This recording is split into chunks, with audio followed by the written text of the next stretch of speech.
Yet it was so much more than corn that surrounded our family. As a loving congregation of people adopted us as family.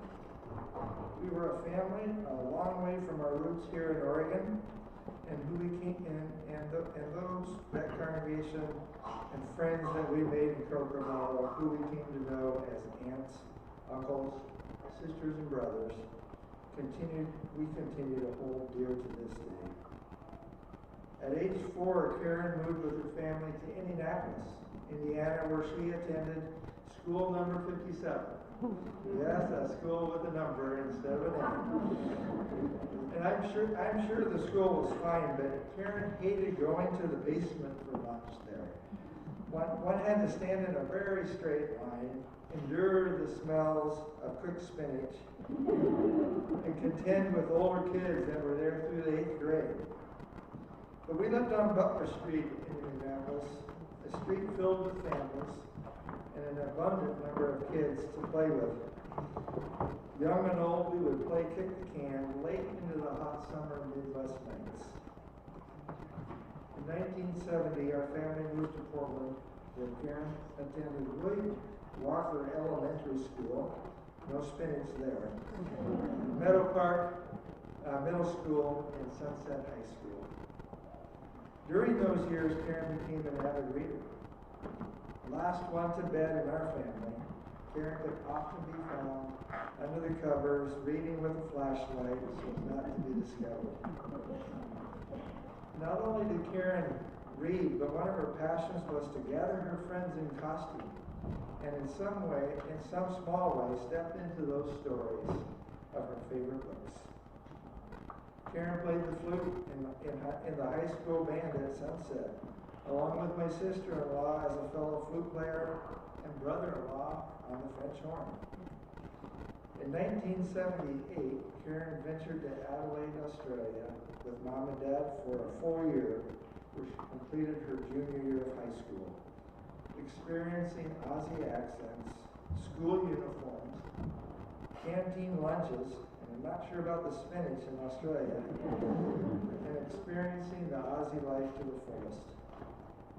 Karen attended Linfield College in Bentonville, Oregon, where she continued to play the flute in the school's orchestra, did a semester abroad in Vienna, Austria, and completed her BA in psychology, graduating magna cum laude.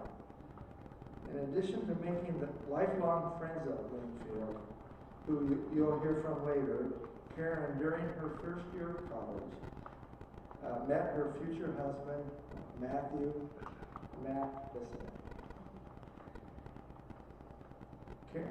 Matt and Karen were married January 2nd, 1988 in Portland, Oregon. In fact, they were married right in this very place that we sit in today.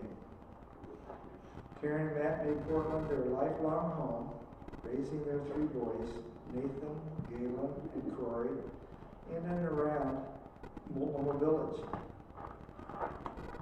Karen loved being mom, and being present with and for her boys was a priority number 1. Karen loved the boys' preschool, and during her son's elementary years, Karen was a dedicated volunteer at Maplewood Elementary, doing special projects with the faculty and students, and always being available for whatever was needed, whenever it was needed. Karen began her professional career as a social worker at the Hollywood Senior Center in Northeast Portland, and then completed a master's degree in school counseling from Lewis and Clark College, launching her work as an elementary school counselor at Montclair Elementary. Throughout her life, Karen engaged in many social justice issues. As a teenager, she was a delegate to the World Council of Churches dialogue event on the island of Cyprus. She walked across the United States in 1985 to 86 with the Great Peace March for Nuclear Disarmament. And in 1987, she and her husband, Matt, walked with American and Russian delegates from St. Petersburg to Moscow for nuclear disarmament.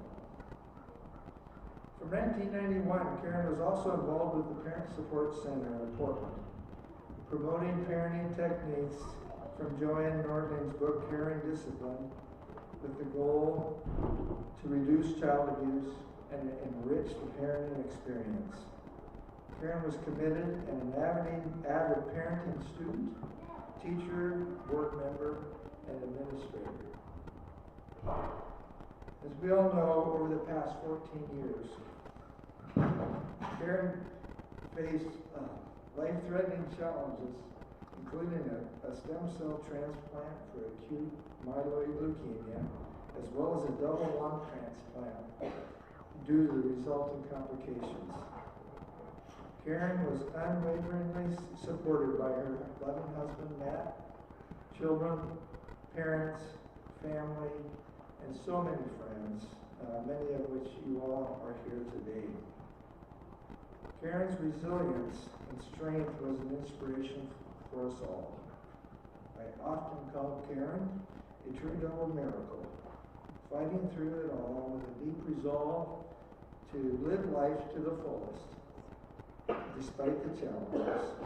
Resilience in the face of so many battles, and above all with grace. A grace that transcended her challenges, and one that manifested itself not only in a concern for her health, but a concern for all those around her. Karen was preceded in death by her older brother, Mark. Karen is survived by her husband, Matt, sons Nathan, Galen, and Corey, her parents, Richard and Doris, and her brother, May, Daniel, and sister-in-law, Sarah. Karen was loved by us all, but she gave that love back tenfold.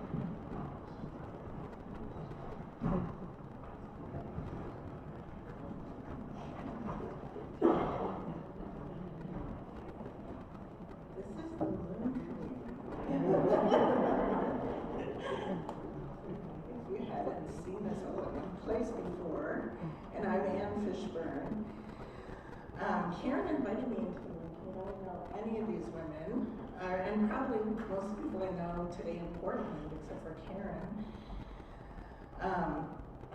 So you probably recognize my name because I helped send out a lot of emails and helped with the Karen Bridge and things like that. But it was really Karen who taught me how to do all this because we met in Pregnant Women's Water Aerobics when I was pregnant with Helena and she was pregnant with Galen. And I didn't have family in Portland or friends really until after I met Karen. We started a little friend group after that, and we were getting together, having play dates, but there was a time when I kind of slipped out of that group because I had cancer. And I didn't tell anybody, I just took care of it myself. And when I joined the group again, Karen asked where I was, and I said, well, I've had surgery and radiation because, I had cancer. And she's like, well, why didn't you tell us? And I'm like, well, what would you have done? And she said, we would have brought you meals. So I didn't even know about that till Karen told me about it. So she invited me into the preschool co-op, and then into the Moon Commune, and then I had cancer again after having twins, and she really stepped up and helped me. And I really didn't expect that someday I was going to have to help her in the same way. But she was really important in my life. So I almost made it through, but anyway, I miss Karen a lot.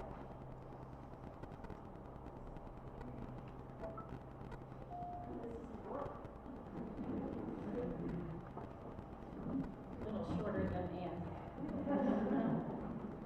Hi, everybody. Forgive me for reading notes. I think this is going to keep me on track. Karen was amazing. We all know that. She was kind, compassionate, authentic, genuine, curious, thoughtful, and generous in so many ways. Family and community meant so much to her. They meant everything to her. I look around this room and I see her big, beautiful community. And aren't we all so fortunate to be part of it? Nurturing and supporting the people in her big community of family and friends was so integral to Karen. I truly believe this was in her DNA, a wonderful gift from her parents and her family that was a gift to all of us. Karen and I met after she returned to Portland from the Peace March.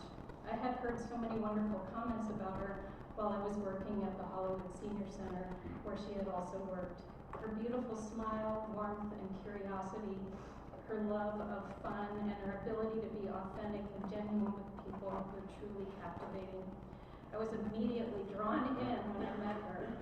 Our friendship really grew over the years, and I always felt so honored and appreciative to be invited to her family and friend gatherings. When the Commune started in 1993 as the wonderful idea of our friend Carolyn, I immediately thought of inviting Karen to join us. What started as a monthly gathering over 32 years ago has become more than a women's group for all of us. It is a community and love and compassion. In our early years, we each brought stories and experiences that threaded into a beautiful, living tapestry that has grown with time. We were each searching for community and a safe place to share our thoughts, feelings, and experiences. The threads and colors of our tapestry came alive as our circle deepened. Time and again, Karen modeled authenticity, deep listening, compassion, and quite a bit of tough love for all of us. She modeled strength and vulnerability both at the same time. She often spoke up when I hesitated. She celebrated and embraced each of us, and she came to us when we each experienced loss and challenges. She shared joys and her own challenges, supported each of us as we did the same, and she consistently modeled genuine kindness and compassion, as well as amazing insights about people's experiences. Karen, Karen will always be part of our circle and commune, as is our dear friend, Ann Kuski. They are part of our rich tapestry, our shared experiences, and our hearts. Karen, we love you and are so deeply grateful for the person you are in all of our lives.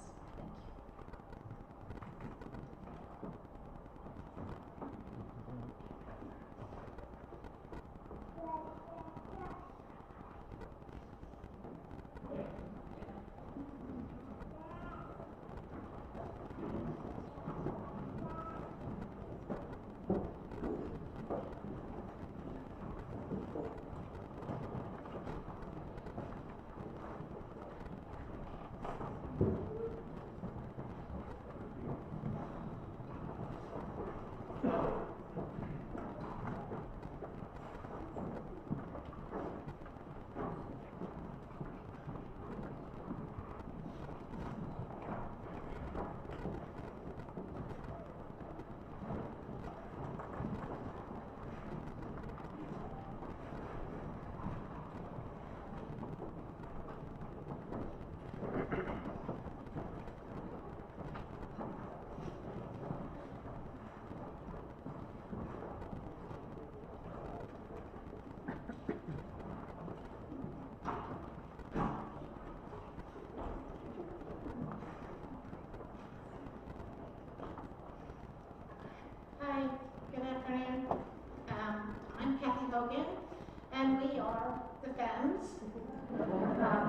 Our friendship together began when our boys were all attending Maplewood Elementary, playing soccer or baseball together, and boys being friends. When they were in 5th grade, I formed a small group of select moms to start Raising Our Sons discussion group by an organization called Full Esteem Ahead. We'd read short articles and stuff and just talk about it once a month, gather together once a month.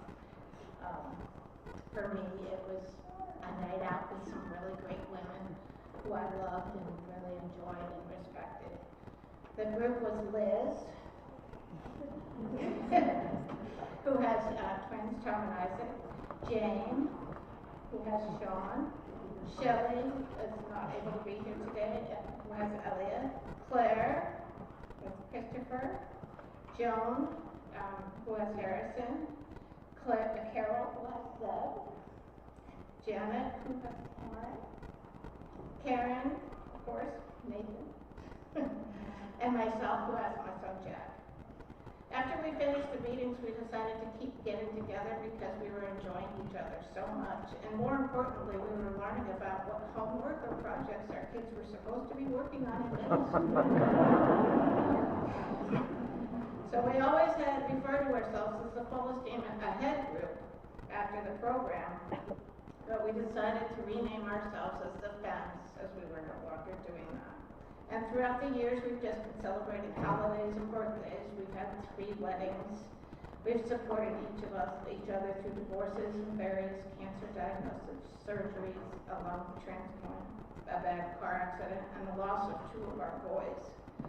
Recently, we united in protesting in the streets of Portland. And in our group, Karen was a wise woman who always had a positive outlook and great advice. I always admired her calmness and her intuitive nature. Whether we were talking about family matters, life in general, politics, or worldly travels, she always spoke from her heart and thoughtfully.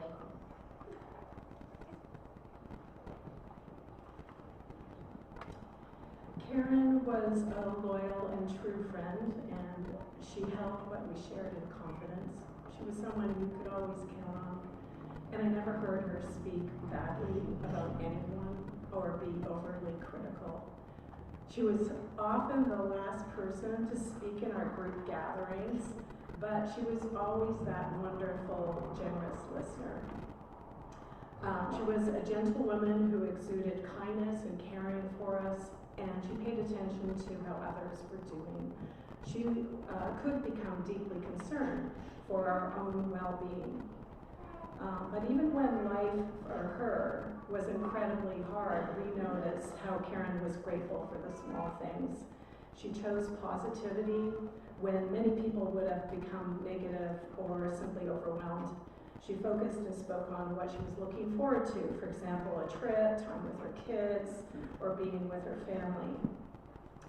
For us, Karen exemplified hospitality. She opened her home to us friends in gatherings like Matt and Karen's annual pumpkin carving parties, or our trips to Oceanside or Mackenzie Bridge for a fam gathering or game night. She was quick to help, quick to act, and she lived her values with integrity, standing up for what was right and getting involved when it mattered, like her volunteering or going on marches, including this past year. In the loveliest way, Karen was easygoing and steady, an even keel moving forward through stormy waters. She brought lightness, warmth, and joy to our group, and somehow in her gentle and modest way, she made all of us better people. She's very much missed.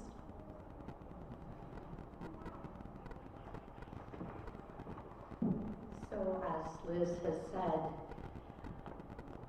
Karen's presence brought out the best in each of us, often under difficult circumstances, our own or her own. We hope to carry that marvelous spirit forward.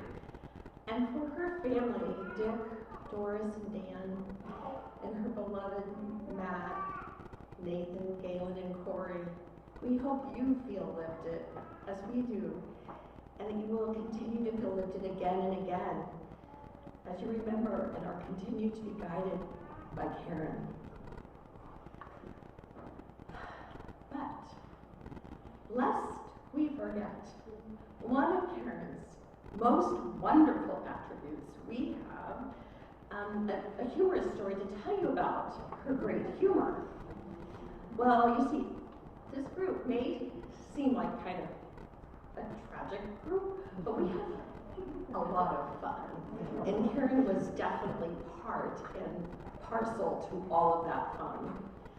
So Shelley, who's not here, she hosts a wonderful white elephant holiday party in her home every holiday time.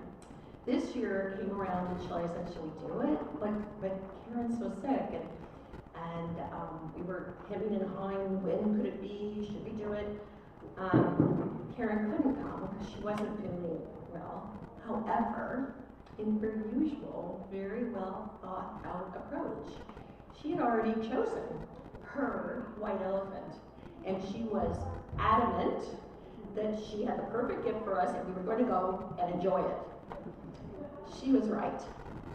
So she had found the most ridiculous, thought after, and laugh-giving item in our 2 decades of these parties. And after it had been stolen 3 times, after peals and squeals of laughter, the Trump head toilet bowl cleaner was right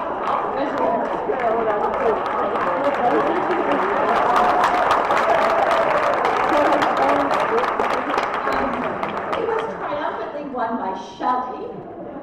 So now you have to go to Shelley's house to have a good time. So we wanted you to share and remember also that very spicy, wonderful part of Karen.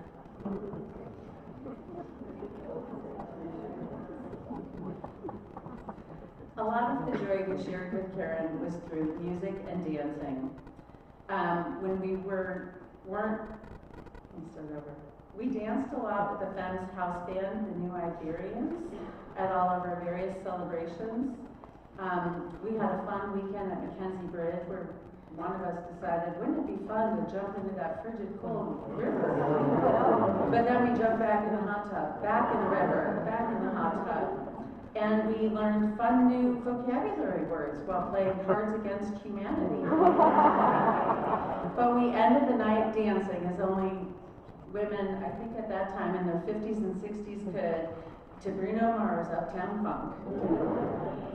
The last time we danced with Karen was fittingly right here. She saw that there was something coming up called Voices Carry, celebrating community sing-along. And all those words just say Karen to me. Voices Carry, celebrating community sing-along.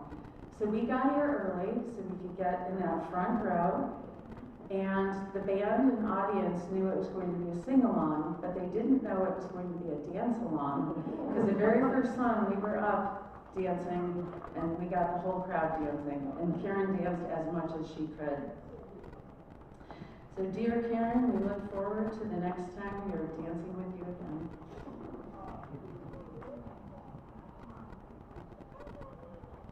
So in honor of Karen and the joy that she liked to bring to dance, I'm going to do a little something based on some words that remind me of Karen.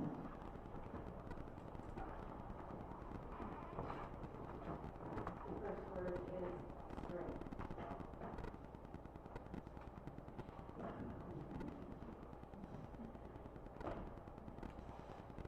Indomitable spirit.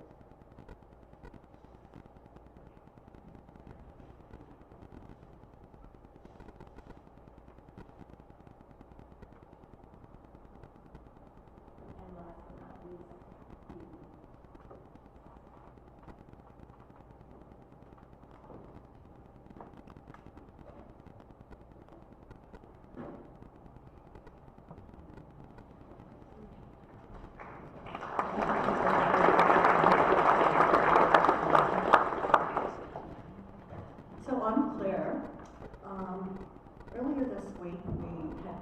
together, some of the friends, to talk about what we wanted, how we wanted to honor Karen, and what that would look like. And Kathy Hogan looked at me and she goes, well, you're the cocktail and poem family. So, in honor of Karen, I invented a new cocktail, which is named the Peace Walker. The cocktail is strong, sweet, spicy, and beautiful. I have copies of the recipe here that you can take home if you're a cocktail kind of person after the gathering. And I have a poem as well, and that I wrote over the past couple of years, and that's because poems evolve. The name of the poem, Conundrum. What do we do about our old friends, and brothers, and mothers, and neighbors, and dogs, who too soon are gone? What do we do in our ignorance of what lies beyond the peephole of comprehension, of our knowledge of the sunrise, the limitless tide, the crystal nothingness of the vast void that holds the planets, the stars, the far galaxies? How do we reconcile the endless questions of what unspooled in the unknowable that turned the clock hands to the hour that took all we will ever know of one single body, one single soul, and plucked it from our corporeal world into other worlds that exist maybe only in our turgid minds, and leave us with unanswerable, unending, forever questions? We walk in the woods looking for fall mushrooms. We go out into the dark night after hearing the honking of the white front geese on their way south, their white breasts flashing like stars high overhead. We pour ourselves and our neighbors a shot of local whiskey and tell our stories and recall the memories that make us laugh.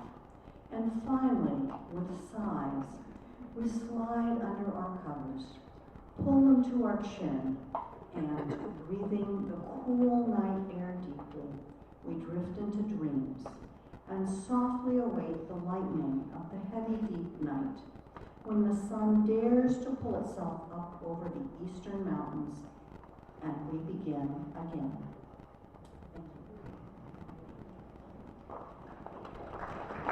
Thank you.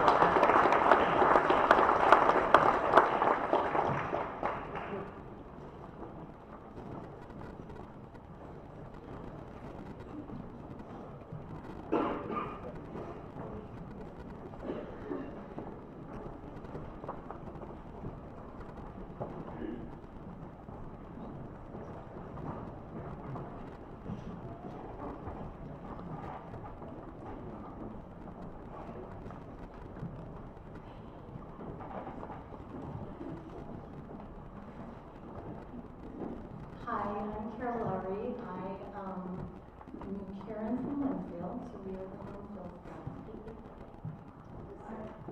I'm Lisa.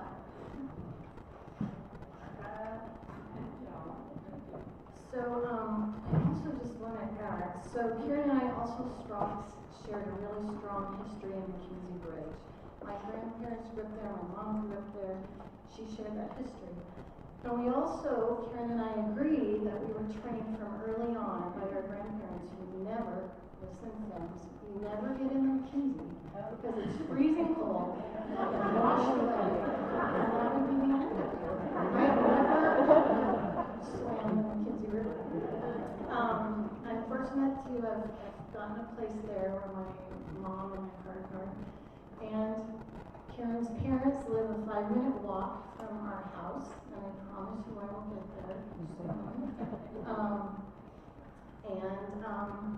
So Karen's dad shared a few thoughts, and we're going to just talk a little more about where we met Karen. He shared that meaningful friendships and supporting one another has always been a really strong value of Karen over the years. And he recalled moving her into Linfield College, to Pine University now, into Pioneer Hall, into the 4th floor room, which had no elevator. You remember that when you're a parent moving your kid in. So, she was assigned a dorm room, and she had 3 roommates, and she also made a lot of friends really quickly. We knew Teresa, Elizabeth, Anna, Lisa and I were the wise sophomores with Betsy that lived next door. Maybe that's wise, but we were sophomores. And from there began our adventures in college. We remembered last night that their room was well, I didn't know this till last night. Their room was directly above our house mom, aptly named Mrs. Moody. And Julie brought her skateboard and was showing them how to do 360s in the room, and quickly heard from Mrs. Moody downstairs that that wasn't really going to go over so well. Joan said last night you could have put 4 more different people together in the room they had with Julie, and it worked, and it really worked, and it still works. After college, as Pioneer Women do, we moved all across the country. Joan was in New York, California, Jamaica, Washington, Alaska. And through that, Karen was always probably the common thread that pulled us together, pulled pieces of us together. 4 of us landed in Portland, and it was Karen that really would help initiate our walks, our coffees, our food, and just hanging out. I was always grateful, I told Matt this, I was really grateful for Karen because she always knew where to park, where the trailheads were, and how to get back to the car. Because I would still probably be up in Forest Park. She kind of guided us on those walks.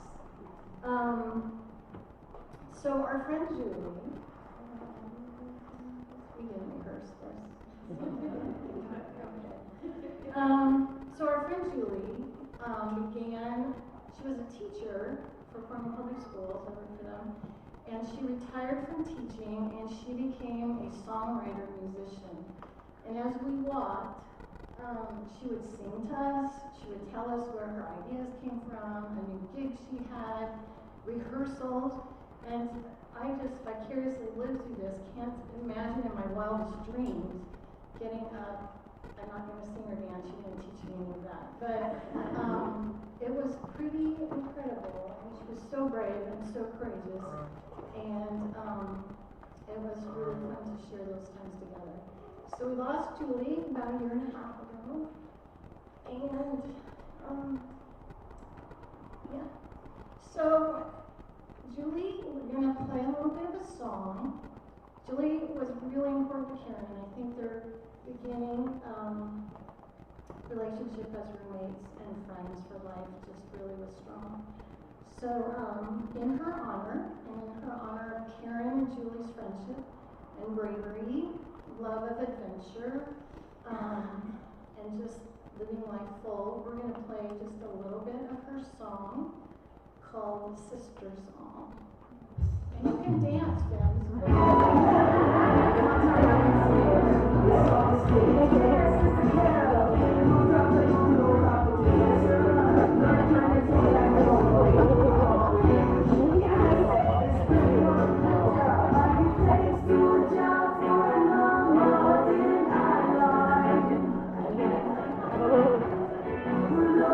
Beyond all measure for all time.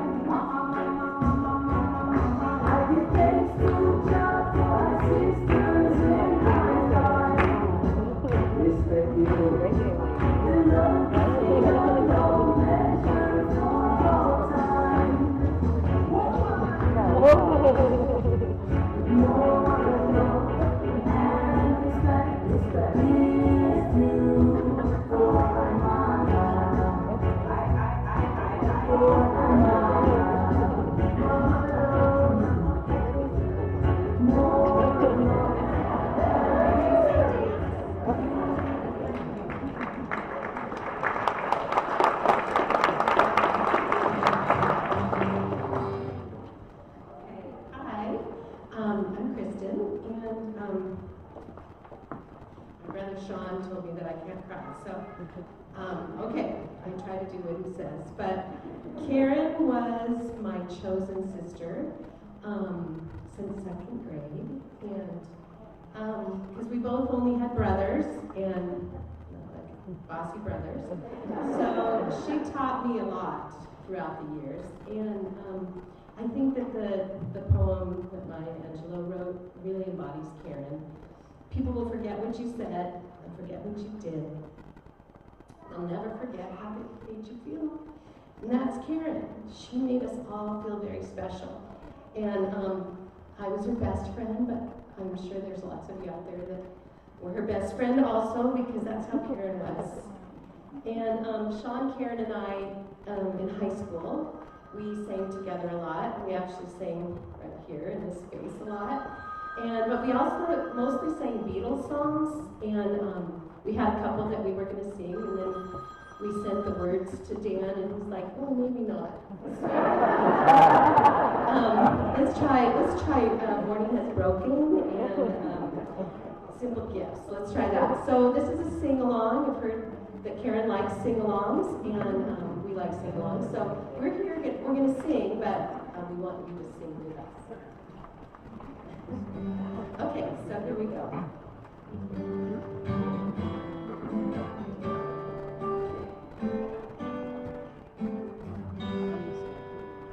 Morning has broken like the first morning. Blackbird has spoken like the first bird.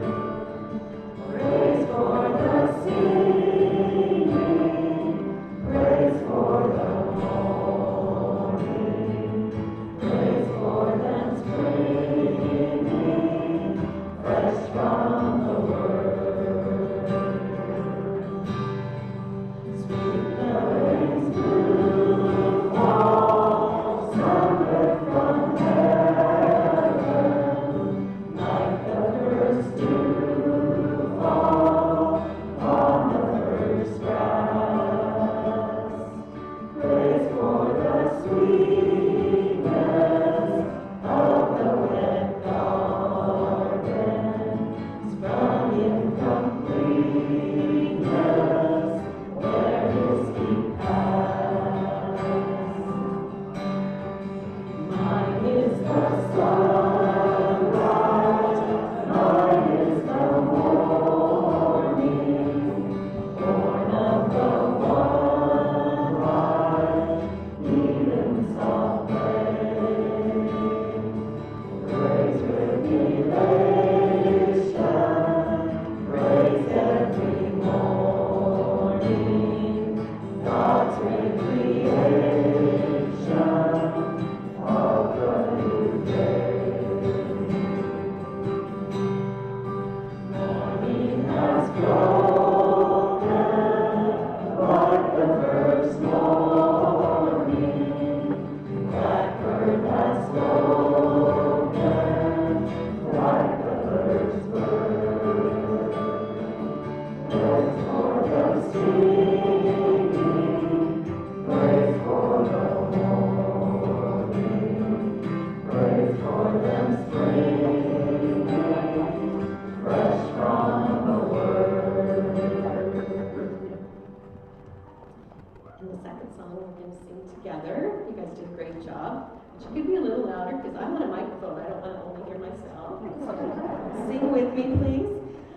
The next song, Simple Gifts. We're going to have a little bit of fun with this because it's a little bit tricky. If you get lost on a verse, just come back in on the chorus because it goes a little bit quick in some places. So let's have fun with it. And here we go.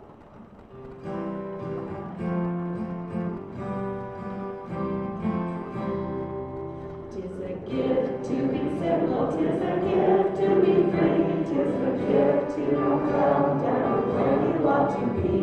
And when you find yourself in a place just right, to be in the valley of love and delight, where true simplicity is gained, to bow unto them we shall. shan't be ashamed. To turn, turn will be our delight. Turning, turning, we come down right. 'Tis a gift to be loved and a love to return. 'Tis a gift to be taught and a richer gift to learn.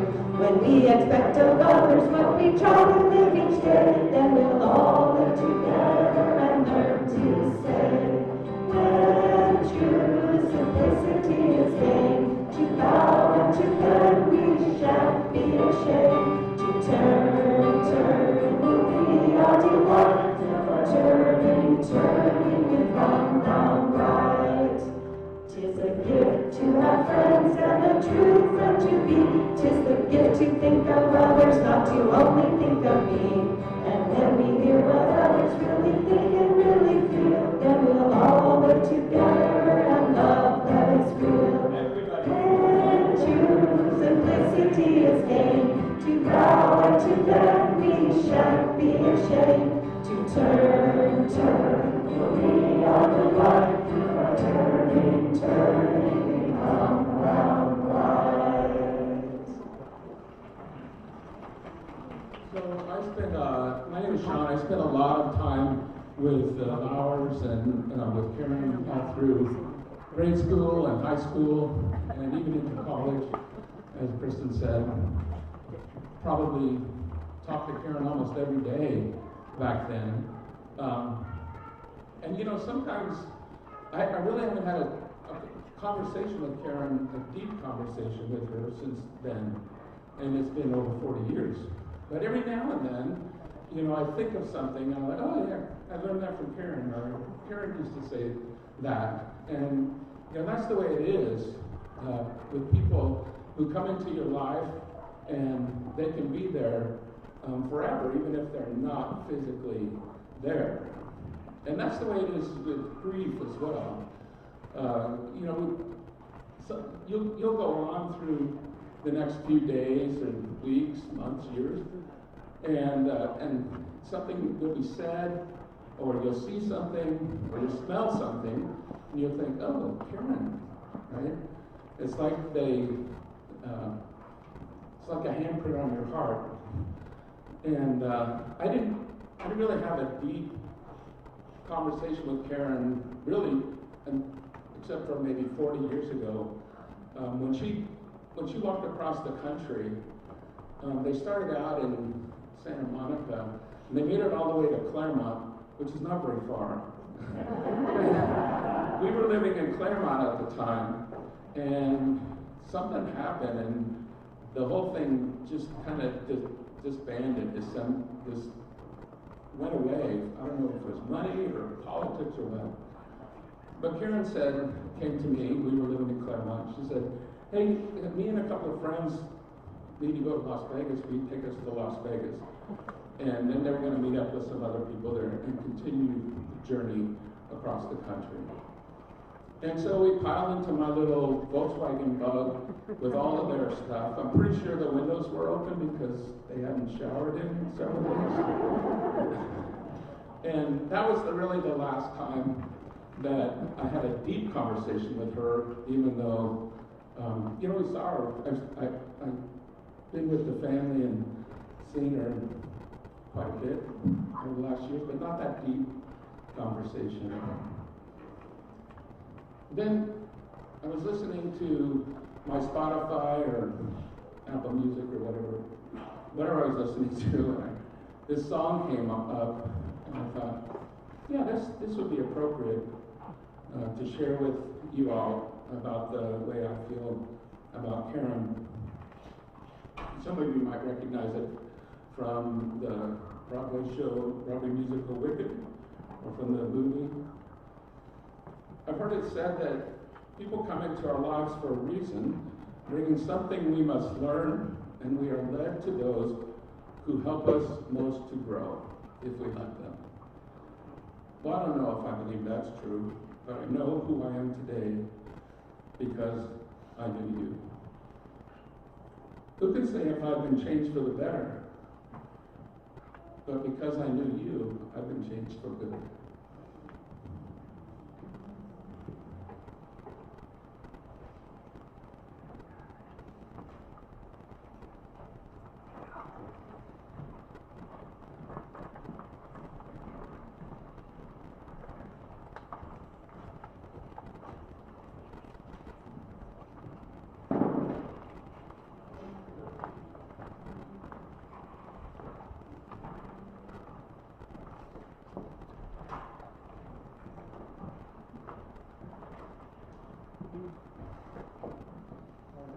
Hello.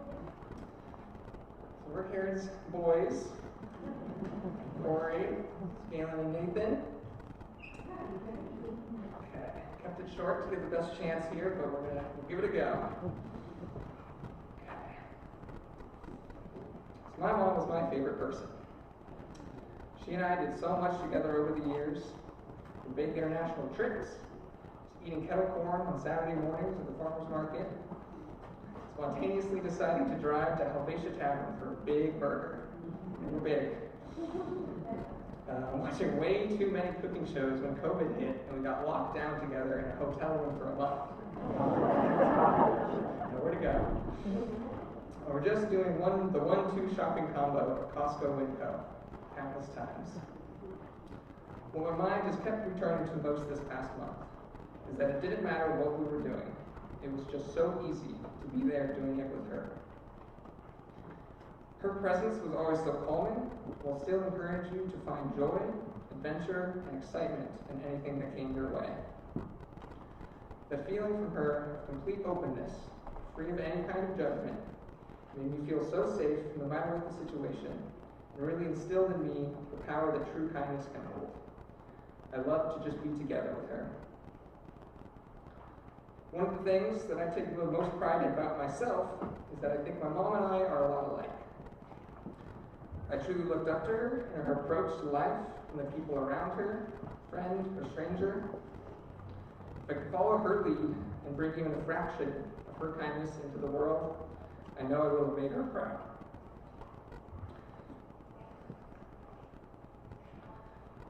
I was just in awe of how she could be such a loving, dedicated mom to me and show that same level of dedication to every other person in her life and in this room.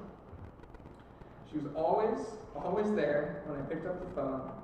Good news, bad, or just to chat about what was happening that week in our lives. She was one of my best friends. I love you all, Mom.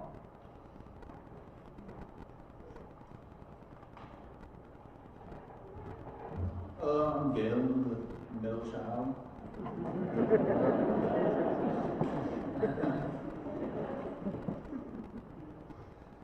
Not forgotten child. This has been very, very hard to think of what to write. There's just so much I could write and say, but I thought I would talk about how she drove us to all our practices, all our games, stood on the sideline and watched us, the biggest supporter. I could talk about how she was deeply involved in our schooling. Then we had teachers from preschool through elementary school here tonight. So she made a really big connection. But these things were just second nature, and they truly set her apart from other moms. She was the ideal mom. Anyone knew that being a mother was her biggest desire in life, and she succeeded pretty well. I'm sure she was not too thrilled she did not have a daughter. She had a lot of testosterone in the house. But she loved it, she made the best of it, and I think, she wouldn't have had it any other way. We definitely made it difficult, and we definitely didn't, give her the easiest parenting experience, but she loved us and she worked really hard and found a way to build us up and made us some very strong and good men.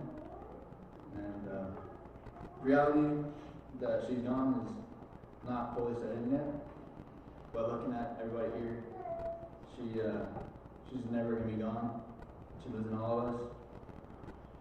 I mean, it's crazy the amount of people out here tonight, and the stories, it's incredible. The impact she had on so many lives, both knowingly and unknowingly.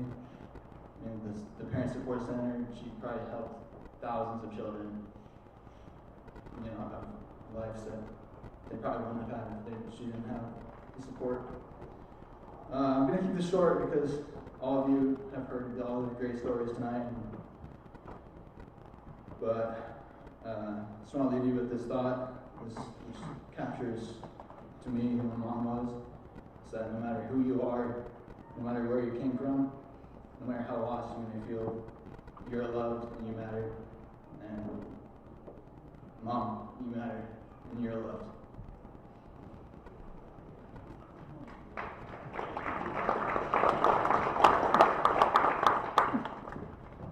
Alright, so I'm the oldest brother and the least prepared, so I don't have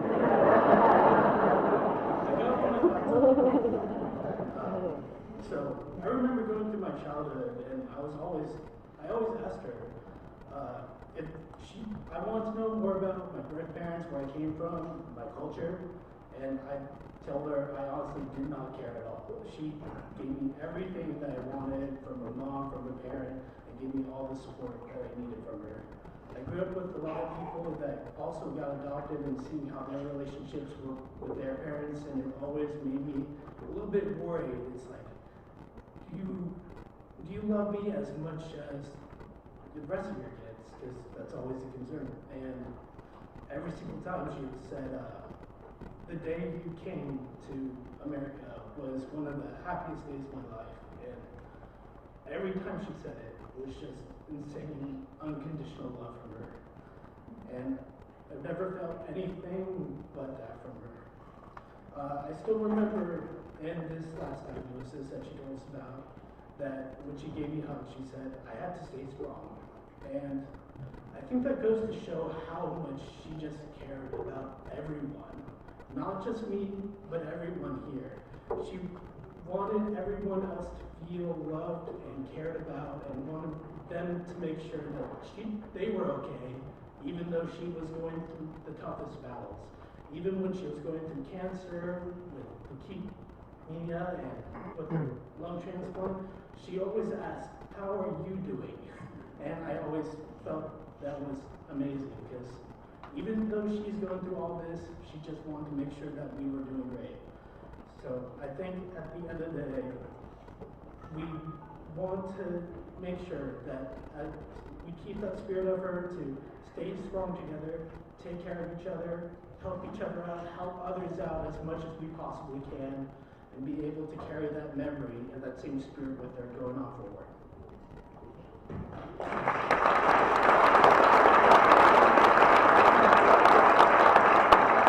Thank you all very much for sharing. It's been incredible to see and hear all the stories. So. Thank you very much.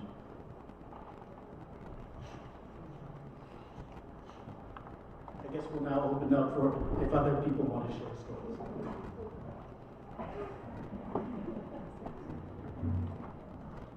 We have heard many good stories.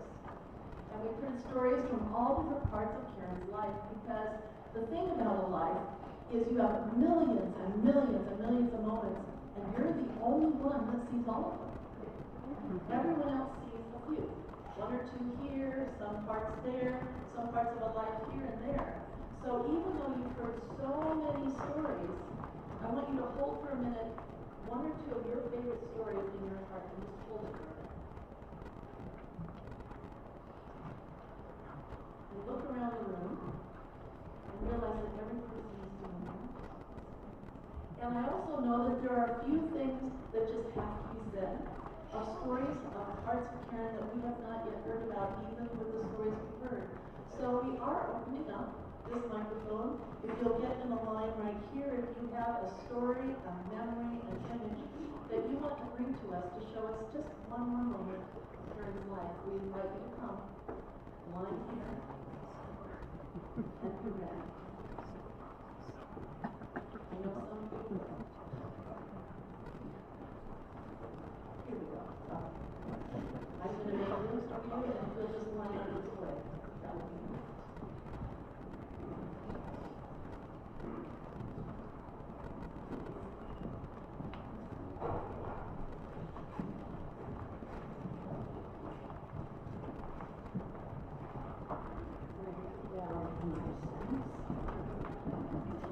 I'm Shirley Peterson, and Carol and I started knowing you 32 years ago, and the first one was at my house, and it was just four of us. And it grew, and it's been wonderful, and I I remember the very first time in the Senate. She had just walked around the world, I think. And so she was told to show up at my house. And so nobody was there yet. And here comes Karen to my house. And she was just this beautiful, bright, warm and happy person. And we just sat on the floor and talked, and she was so easy to talk to, and interesting and warm. She's always been just very steady and calm and loving. I do remember one time that Jan Friedman was in here, and that was last summer. And we were outside, it was wonderful. And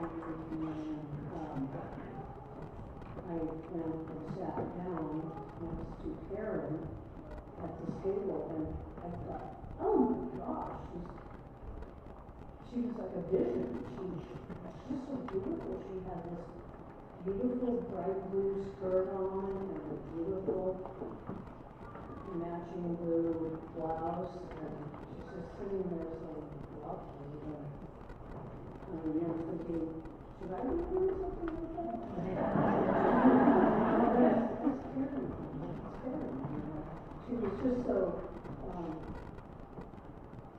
don't know, she had just this quiet beauty, and just wonderful. I have to say also that both at Aunt Karen's house, right after she died, and we had gathering, and today, I just really love seeing all these happy, loving faces, because it's just so happy, and I'm just really glad to be here. And I see Karen's face perfectly all the time, just Karen is beautiful. So I just feel really lucky to have known her all those years, and forever known.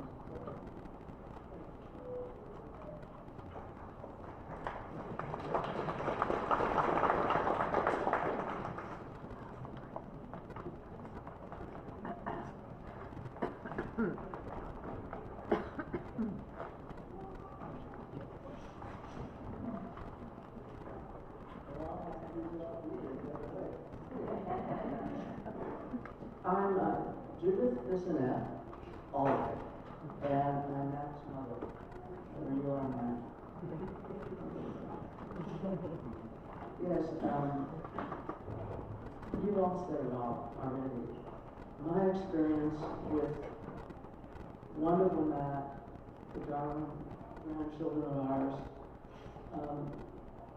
is beyond special. I was one of the recipients of Matt and Karen's invitation to walk with them in Soviet Union. It was the Soviet Union from Moscow to Moscow and St. Petersburg. They were so kind, and as they always are to everybody. I've had a delightful relationship with these two right here, Dick and Doris, because Dick set me on the way to meet my husband, who I hardly knew. It's a long story, but it was so encouraging from a minister to be with my husband on a trip that I hardly knew on. One of the things that I did with Karen that I can always value and remember was when we went shopping in the village, and she would try things on. And she was very slender, no hair. And she would try things on, and she just looked so pretty in everything. And then she found one hat, that girl, that just looked adorable on her. And she had no hair, and she was so delighted with that hat. All the things that we have done with the family, and to be times at the McKenzie Bridge were always a delight. But I have to say that Bill and I got, whatever you call it, split into the cold water, so we've had that one. So I appreciate everything that the family has ever shown me as a mother and as a woman. It was really, really fine learning. So thank you, and I think I know that our soul is on. And I was thinking today, because they say that the soul comes back through the gathering, and I feel Karen here, and I'm trying to tune in. And what she said was to tell everybody that I love you, all of you.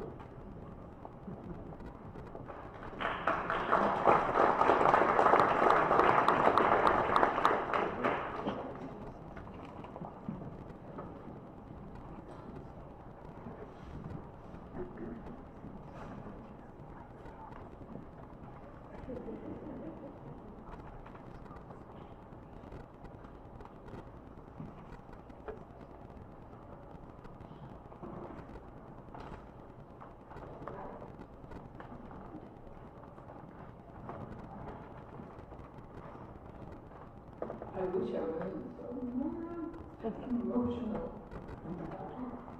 I usually walk fine. I usually walk fine, but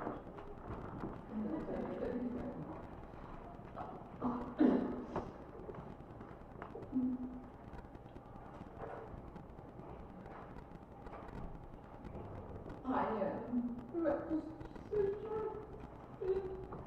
Everybody's been so brave.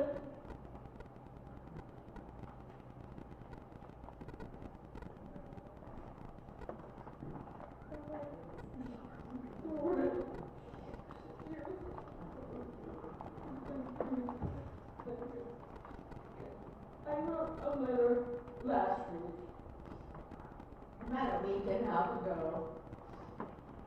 My parents are planning on coming and flying up here to Portland from California to see Karen. And so I wrote a letter for them to give to Karen. And so I wrote it online and that, and sent it to Mom and Bill. And as I did that, I accidentally came by Matt's email. And so I went to Matt as well.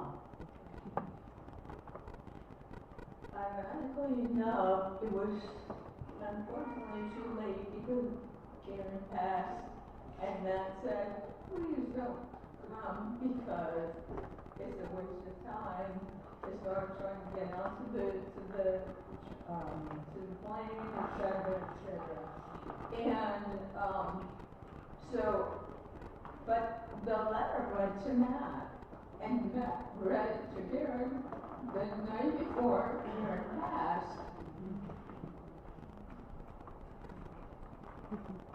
Yeah. And so this is my letter to Karen. Kindness.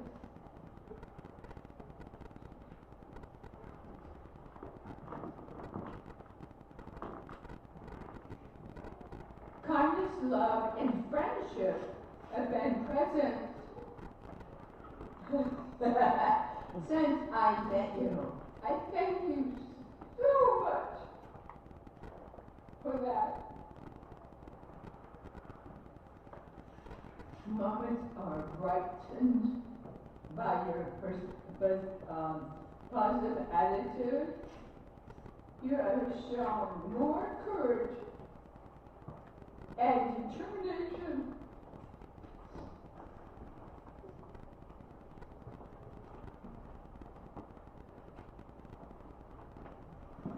Providing those that you know an amazing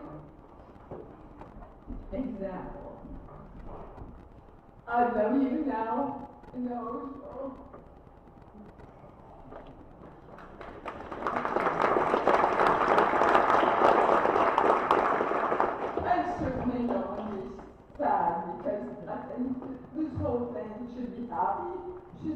much for a person, and I apologize for crying.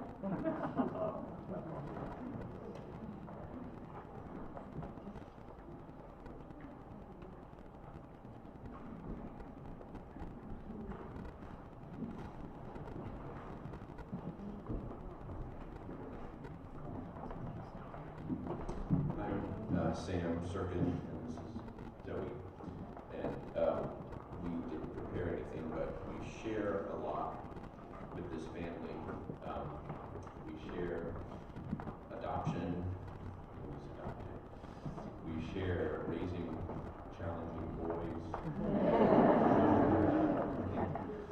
And we live very close to each other, and we have a lot of common friends. And in my life is Kathleen, Karen's best buddies, who I can only credit Karen for delivering to me. And we share a beach house with Dick and Doris. And now we share losing a mother and a wife. Aaron and Karen were really great friends. Aaron died almost 7 years to the day. And one thing that the family and the boys, and Matt especially, should see is we're still standing. We're here. You don't know what that road looks like. It's like a wilderness, but you'll find your way through it. You will make it, and you're already demonstrating that in an amazing way. So one thing we found very helpful was this poem, and Zoe's.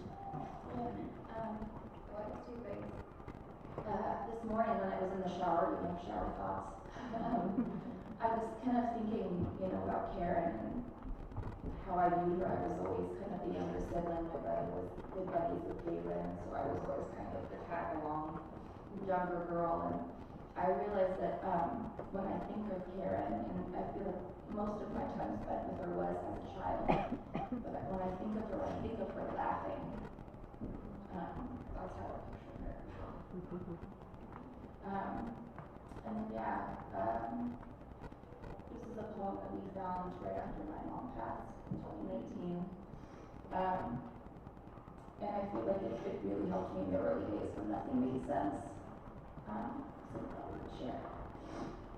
It's called Life After Death by Laura Gilpin. These things I know, how the living go on living, and how the dead go on living with them. So that in the forest, even a dead tree casts a shadow, and the leaves fall one by one, and the branches break slowly in the wind, and the bark peels off, and the trunk cracks, and the rain seeps in through the cracks, and the trunk falls to the ground, and the moss covers it. And in the spring, the rabbits find it, and build their nest inside the dead tree, so that nothing is wasted in nature or in love.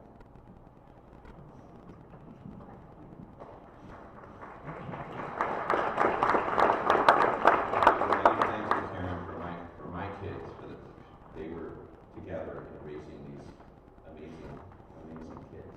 We owe a lot to her for that.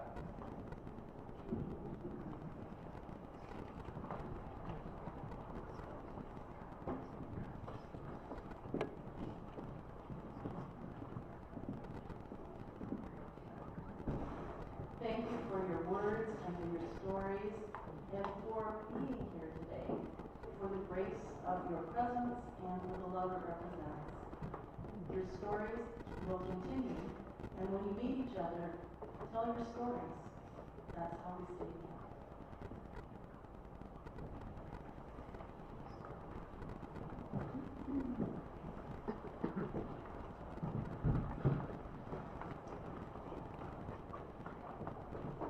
54 years ago, I shared a poem at Mark's memorial service.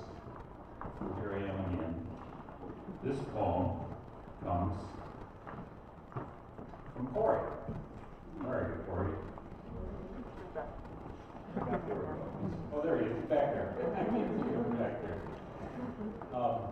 What you may not know is William Stafford was, I don't know, may still be the Oregon's poet laureate.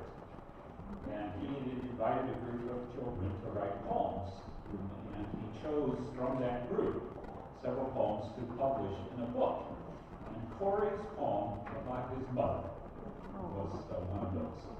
These are words just as wise as the words with which I began this service. If the world is listening, you surely can hear the beat of her heart, so loving, so near. Through the bruises, through the chemo, it still beats, the heart of a fighter, ready to stand. Her determination still burns bright, the cross-country march for everyone's right.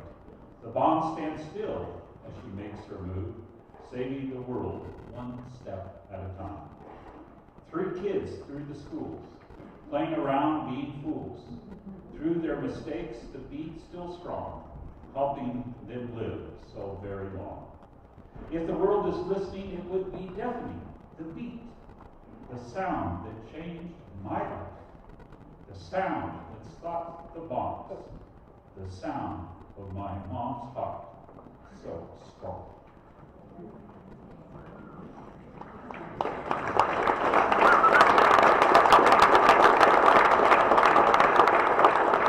Denmark reminded me, he was in the 6th grade. Absolutely.